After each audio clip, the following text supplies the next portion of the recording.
지난 7월이었죠. 개 목줄에 묶여서 3일간 방치돼 있다가 질식사한 3살 아이 사건을 여러분 기억하실 겁니다. 그 아이 이름이 현준입니다. 현준이는요, 발견 당시 몸무게가 10kg이 안 됐습니다. 알고 보니까 부모가 아이를 상습적으로 개 목줄에 묶어놨던 아동학대 상습범이었습니다. 당연히 아동학대 치사 혐의로 검찰에 기소가 됐고 25년형이 구형됐었는데요. 어제 1심에서는 징역 15년이 나왔습니다. 살인의 의도가 없었다. 그리고 이 부모의 자라나는 환경이 불우했다는 점이 참작이 됐다고 합니다. 글쎄요. 지금 아이의 외할머니는 할 말이 많다고 합니다.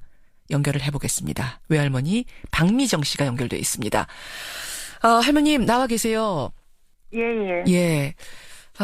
어제 재판정에 계셨죠? 네. 15년형이라는 얘기를 듣고는 어떠셨어요? 저는 하늘이 무너지는 줄 알았습니다.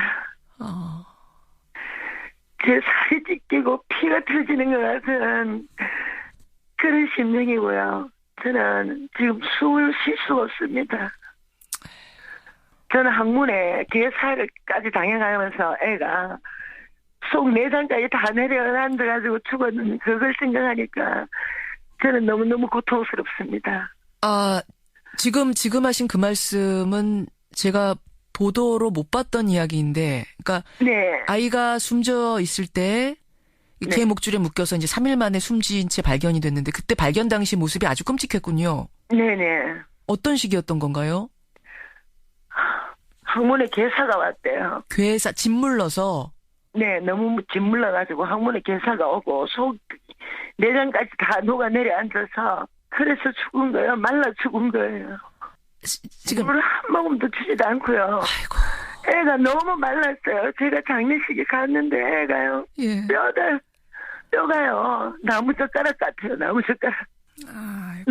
너무 진짜 그거 생각하면요. 저는 목구멍에 밥도 안 넘어갑니다. 예, 지금 이제 많이 힘드시겠지만 할머니 조금만 진정을 하시고. 네. 지금 청취자들이 이 사안을 판단하시려면 우리가 이 사건을 괴롭지만 다시 떠올려 볼 수밖에 없을 것 같습니다. 그러니까 2014년에 따님하고 이 현준이 아빠하고 현준이를 낳은 후에 혼인신고를 했어요. 네네. 그때 나이가 좀 어렸더라고요, 둘 다. 예, 어렵습니다. 예. 그리고 나서는 키울 힘이 없으니까 외할머니가 주로 아이를 키우시다가 예. 둘이 이혼을 하면서 지금 현준이 아빠가 아이를 데려간 거군요. 이혼을 하고 나서도 제가 키우고 있었습니다. 9개월 될 때까지 키웠습니다, 제가. 2015년 1월 말경쯤에 애를 마지막으로 데리고 가고는 예. 그 길로는 한 번도 본 적이 없죠. 그러니까 양육권을 그쪽으로 넘긴 거군요. 예. 그러니까 어쩔 수 없이 할머니는 아예 키우던 아이를 내줄 수밖에 없는 상황. 자, 그렇게 해서 잘 키웠으면 됐는데 그때부터 학대가 시작이 된 거군요. 그런 것 같아요. 아빠하고 계모하고 그 현준이 아빠가 재혼을 했지요. 네네. 예, 아빠하고 계모하고 둘 다 직접 학대를 한 거랍니까? 네, 직접 학대를 했습니다. 그게 모를 수가 없잖아요. 할머니는 이제 사실은 그동안 모르시다가 이번 경찰의 조사 결과를 보면서 아마 기겁을 하셨을 텐데, 그래서 뭐 아이 발견했을 때는 멍든 자국, 찢어진 자국 말도 아니었다면서요. 네. 그리고요, 제가 애 부검하고 와서 냉동고에 있는 애를 봤는데요. 제가 키울 때는 얼마나 애가 토실토실하고요. 예. 아니 할머니 그러면은 좀 아이를 보게라도 해달라고 중간중간에 문자라도 해보시지 그러셨어요. 연락이라도. 아니 전화번호를 바꿔버렸다니까요. 아예 하는데 전화번호를 바꿔버리고 아예 연락이 안 되더라고요. 연락이 안 돼. 처음에는 이렇게 뭐 연락이 좀 되긴 됐어요. 처음에는. 연락이 됐어요. 됐어요. 예. 보여달라고 하는데 안 보여주던가요? 안 보여주고요. 올 1월 1일 날도 예. 저한테 데려다 준다 그랬거든요. 키우라고 이제 저한테 데려다 준대요. 그래서 제가 예. 이제 구청 같은 데 가서 이제 애를 저한테 입적을 시켜야지 서류를 만들 수 있다고 해갖고 예. 제가 그렇게 준비까지 했다고요. 그러다가 이제 또 3월 12일 날 만났어요. 예. 저를 만나러 오면서 애를 개목줄에가 묶고 놔놓고 왔던가 봐요. 그 진술 내용에 날짜를 들었는데 예. 제가 거기에서 기절하는 줄 알았어요. 진짜 재판장에서요. 1월 1일 날 저한테 데려다 준다고 얘기했는 그 당시부터 7월 12일 날 죽었으면 한 8개월간을 애를 그만큼 학대를 한 거죠. 아이 아빠의 직업이 뭔가요? 없습니다. 계모, 새엄마도 22살이던데 그럼 새엄마는 직업이 있습니까? 없습니다.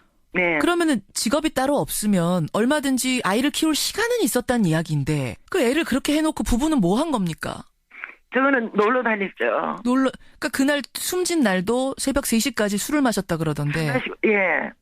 애가 어지르고 말 안 듣고 한다고 그래서 그렇게 묶어놓고 그런 식으로 했답니다. 애가 3살이 뭐 잘 울지도 않은 애입니다. 그런 애를 울지도 배고파도야 우유 줄 때 돼서 배고파도 울지도 안 합니다. 지 혼자 잘 놀아요. 아니 그리고 어질렀으면 얼마나 어지른다고. 3살이 어지르는 게 정상 아닙니까? 맞습니다. 그걸 개목줄에. 상식적으로요. 그 집에 또 개까지 키웠습니다.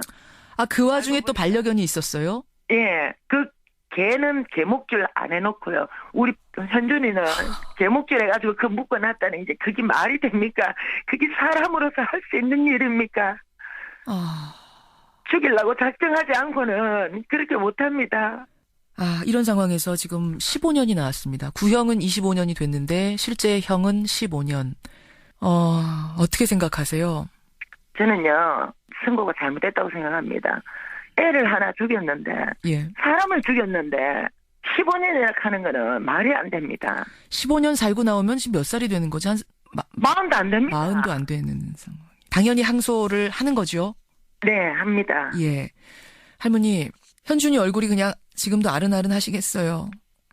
방으로 이 방 저 방 거실로 이래가지고 쫓아다닌 거 눈에 선해가지고요. 저는 진짜 미칩니다 지금. 저 뒤만 쫄쫄 따라다녔습니다. 제가 준 사랑 외에는 다른 사람한테 그렇게 사랑을 못 받았다는 게 너무너무 분통이 터져요. 저 언니는 힘이 약하잖아요. 예. 제발 같이 좀 해주셔가지고 저 인간들을 악마들을 저는 참 악마라고 생각합니다. 아무리 자식을 낳았다고 해갖고 죽일 권리까지는 없습니다. 예. 힘내시고요. 네. 지금 말씀하신 것처럼 아마 국민들이 다 이 사건을 끝까지 지켜볼 겁니다. 예, 힘을 모을 겁니다. 걱정하지 마시고요. 건강 챙기셔야 되겠습니다. 네. 오늘 이렇게 어려운 인터뷰 응해주셔서 감사합니다. 네. 현준이의 외할머니입니다. 외할머니 박미정 씨. 아이의 이름도 공개하고 사진도 공개하고 내 이름도 공개해도 좋다. 여러분들이 관심 가져주십시오라는 의미로 공개를 하셨습니다. 먼저 만나봤습니다. 전문가는 이 상황을 어떻게 바라보고 있을까요? 대한아동학대방지협회 공혜정 대표 연결을 해보죠. 공 대표님 나와 계세요. 예, 안녕하십니까. 예, 그러니까 이 사람들이 지금 반성을 하고 있고 자라온 환경도 불우했고 또 다른 아이가 있답니다. 그 다른 아이도 키워야 되고 그리고 살인 의도는 없었기 때문에 15년형 이거 중형이다 라면서 지금 내려진 거거든요. 어떻게 보세요? 네. 아동학대 사건에서는 이 사람들이 지금 살인이 아니고 학대치사로 지금 기소가 된 거거든요. 학대치사입니다. 네네. 이 살인의 의도를 갖고 있다라기보다는 그러니까 학대를 하는 과정에서 아이가 사망을 한 것이기 때문에 그렇죠. 그거는 뭐 그 의도에 대해서 뭐 형을 논한다라는 거는 좀 말이 되지 않는 것 같고요. 그리고 이제 반성을 하고 있다라고는 얘기는 하는데 예. 제가 이제 각 재판마다 가서 참석을 해본 결과 예. 이제 사망한 아이에 대한 뭐 미안함의 표시는 전혀 보이지 않았고 그래요. 지금 양육하고 있는 그 딸에 예. 대해서 걱정을 많이 하면서 두 사람 사이에 딸이 그러니까 또 따로 있었던 거군요. 네네. 그럼 그 아이는 목줄 같은 거 안 했습니까? 전혀 학대를 하지 않았다고 전혀. 합니다. 그럼 여행 같은 거 갈 때 또 이 아이 현준이는 목줄을 묶어놓고 갔다는데 걔는 데리고 갔어요? 그렇죠. 외출하거나 외식할 때는 마치 새 가족인 것처럼 셋이서만 다니고 현준이는 목줄을 해가지고 묶어놓고 그럼 목줄에 매놓고 먹을 건 어떻게 놓고 갔답니까? 개 목줄에 묶어놓고? 뭐 과자라든지 예. 물이라든지 놓고 갔다라고 얘기를 하고 있는데요. 예. 이제 며칠간 여행을 갔다 와서 뭐 기저귀를 살펴보니까 예. 뭐 대변이나 소변이 없었다. 뭐 이렇게 얘기를 하는 걸 들어보면 예. 제 추측입니다마는 먹을 것도 놓고 가지 않지 않았는가. 아니. 그리고 아이가 사망했을 때 예. 10kg인데 검안 사진이 잠깐 나왔었는데요. 예, 예. 살이 하나도 없었어요. 미이라 같은 모습. 미이라 같은 모습. 예, 그렇기 때문에 먹을 걸 주지 않고 갔지 않았나. 게다가 지금 아이는 숨진 상태이기 때문에 아이가 진술할 수 있는 게 없습니다. 그냥 이 부부의 진술이 답니다. 따라서 밝혀지지 않은 학대는 또 얼마나 많았을까. 그렇죠. 그렇죠. 그럼 본인들의 진술에 의해서만 해도 이미 끔찍한데 그렇죠. 그렇지 않은 거는 얼마나 더 끔찍할까. 그리고 저희가 정말 많이 분노했던 게 예, 친부와 계모가 각각 SNS를 하고 있는데요. 예. 거기에 보면은 현준이가 이제 굶어서 서서히 사망을 할 약해지고 있을 이 시점에 예. 자기네들은 온갖 음식을 차려놓고 먹고 있는 모습이라든지 여행 다닌 모습 뭐 이런 거를 SNS에 올려놓은 모습을 보면서 아이가 얼마나 그 고통스러웠겠나. 대목줄에다가 아이는 묶어놓고 과자 주워놓고 예. 그러면서 자기들은 외식하러 가서 그 사진 찍어서 이른바 먹스타그램 뭐 이런 거 올린 거예요. 예, 뭐 외식도 그렇지만 집에서도 뭐 푸짐하게 상차림 해놓고 세상. 뭐 먹고 있는 사진 같은 거. 이 SNS 보면 현준이의 존재는 하나도 없습니다. 없어요. 아예 없어요. 그래서 앞에서 할머니가 지적하셨던 게 아예 아이를 서서히 그냥 그렇게 말라 죽이려고 했던 건 아닐까. 없애버리고 싶었던 의도가 깔려 있었을 거라고 할머니는 그러시더라고요. 그 현준이를 시설에 맡기자고 둘이 의논을 했더라고요. 예, 예. 하기가 싫으니까. 그랬는데 이대로 보내면 아동학대가 들킬까봐 아이 살을 좀 더 찌우고 보내자. 이런 의논까지 했더라고요. 아, 참 들을수록 너무 기가 막힌 사건입니다. 저는 궁금한 게 예. 도대체 이렇게 짐이 되는 아이를 왜 키우겠다고 했으며 잘 키울 자신도 없으면서 그리고 어쨌든 친부한테는 자기 아이 아닙니까? 또 어떻게 이렇게 방치할 수가 있었을지 저는 그게 이해가 안 가요. 이제 학대 가해자도 있지만요. 예. 방임자, 외면자의 역할들이 굉장히 큽니다.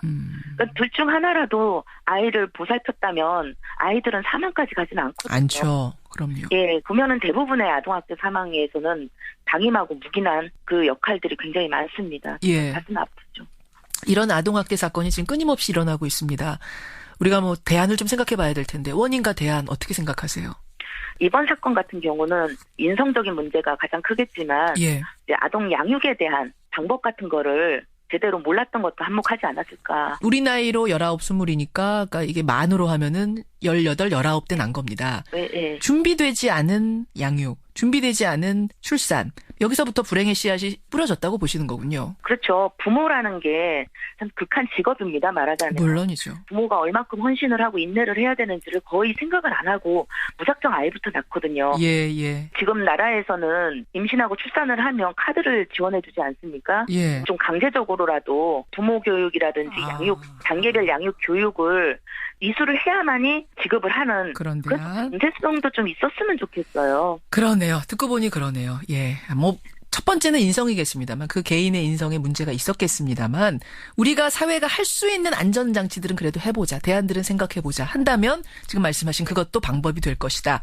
알겠습니다. 여기까지 오늘 말씀 듣겠습니다. 고맙습니다. 네, 수고하십시오. 대한아동학대방지협회 공혜정 대표까지 만났습니다.